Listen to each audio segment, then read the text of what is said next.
this is Phil from Race City Retro, and this is my Project 55 Chevy. This is the one car I get more questions on than anything else I own. I have videos posted of my other cars, not all of them, but a bunch of them.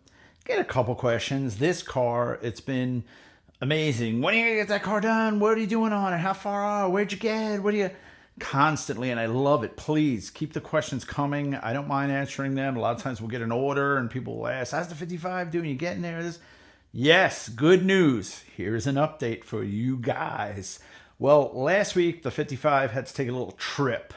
In the state of North Carolina, when you buy a car from out of state, an old car, meaning it has an out-of-state title, it has to be brought to the Automotive Theft Bureau, which is now a division of the North Carolina State Troopers. They have to examine your VIN tag and make sure it has not been tampered with before they'll give you a new North Carolina title.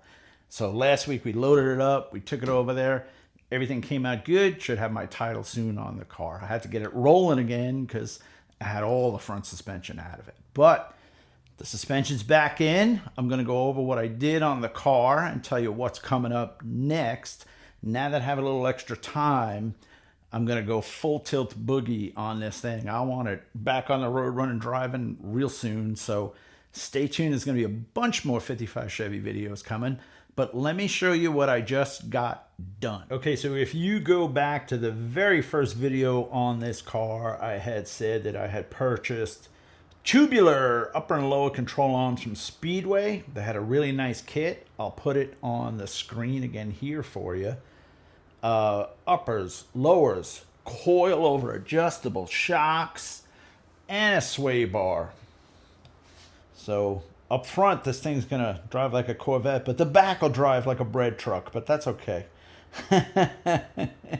So what I did was I stripped the chassis down, gave it some paint, and the firewall as well. While I was in here, gave that some paint. Let me show you guys what I used. If anyone wants to know, they may like this color.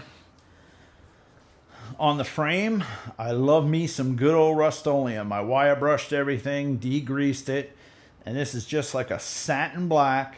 This is their new head that's got 5 different settings, so you can go from like a wide fan to a tiny fan. So it goes on really, really nice. And that's what's on the frame on this car. But now when you look at the firewall, I like this little texture. See that little, almost like a piece of grip tape texture. So for that I use more Rust-Oleum. The truck bed coating. And this stuff's really nice. It's not, they call it truck bed coating, right? But it's not like the typical rubbery bed liner. It's just like a gritty paint, but it holds up well. I've used this on a bunch of my cars and it holds up really well. It takes a lot of abuse. Looks real nice once you start putting the wiring in and all that against that black color. So once I had everything stripped, I cleaned it all, painted it all, and then I started my reassembly. Now, things to know about these bars, the control arms. Everything went together really good. The hardware was a little weird. I wound up swapping out these because the ones they gave you were so short. I hate when the bolt ends right where the nut ends. I always want to see a little extra, and this way you could tell if things ever loosen up. So I changed those out, grade 8s. Up here too, these were too short, so I put some longer ones. And also if you want to put some shims in there and move stuff around, you need a longer bolt. That was one issue. I think everything else went together really good. Everything is just mocked up right now. Well, the bars are tightened and everything, but I still got to do a little alignment on it, get it a little closer to get it to the shop. I put a 500 steering box in it, GM power steering box, and the Summit Racing disc brake kit I put on as well, which uses the stock spindles. I kept the stock height spindles because with the adjustable coilovers, you could play with the height. Right now, I have them all the way down. So once I get the car on the ground and the back tires are on that I'm going to run on the car, then I'll set my ride height to where I want it. You know, and you got to have the engine in the car too as well. Don't set your ride height and then put an engine in the car. It's going to change. So once it's all together with the engine, all the weight in the car, Then I'll set the ride height for the final ride height. These will be the wheels and tires. They're brand new. Though they're a little brown, I guess I'm sitting around. Those have our ET, they're upside down, our ET stickers on the centers. Those are US mags, the Indy mags. And that's what's going to be on the front. And I have a matching set of polished slots for the back with some big boy tires. Now, next up, it's going to be brakes. That is I believe it's a Corvette manual disc front brake set. No, it's not. It's not a Corvette. Well, maybe it is. I don't know. It's a GM manual disc drum master. Maybe a Corvette. I don't know. For some reason, I keep thinking Corvette.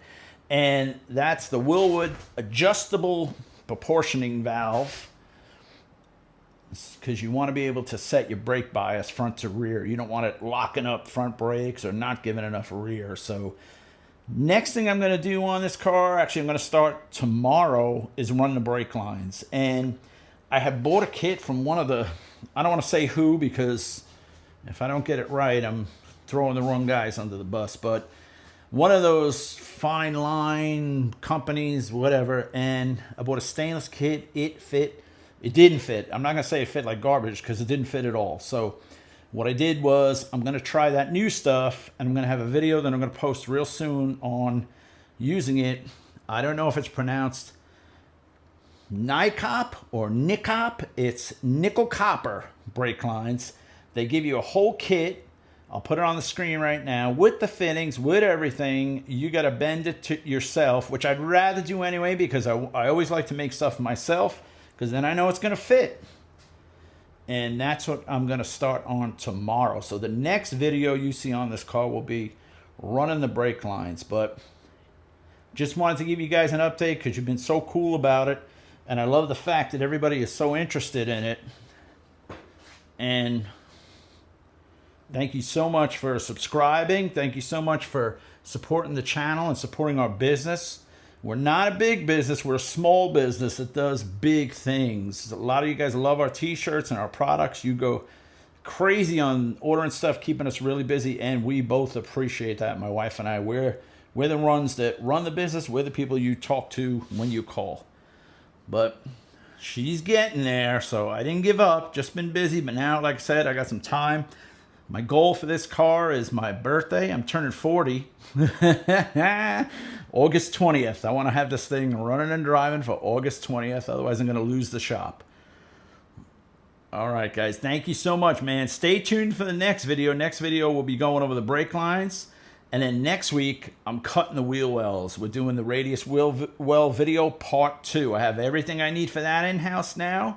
And I'm going to show you guys how I'm going to do that step-by-step radius of wheel wells on your 55 Chevy. Did you guys get a chance to check out our Gold Moroso video? Check it out, man. It's a good one. It's on fire right now, that video, and I just posted it. It's on the Legend of Gold Moroso valve covers. But thank you for tuning in. Please give it a like, share it, subscribe. Thanks, guys. We'll see you soon. Get out in that garage, man, and start working on something. Build something cool.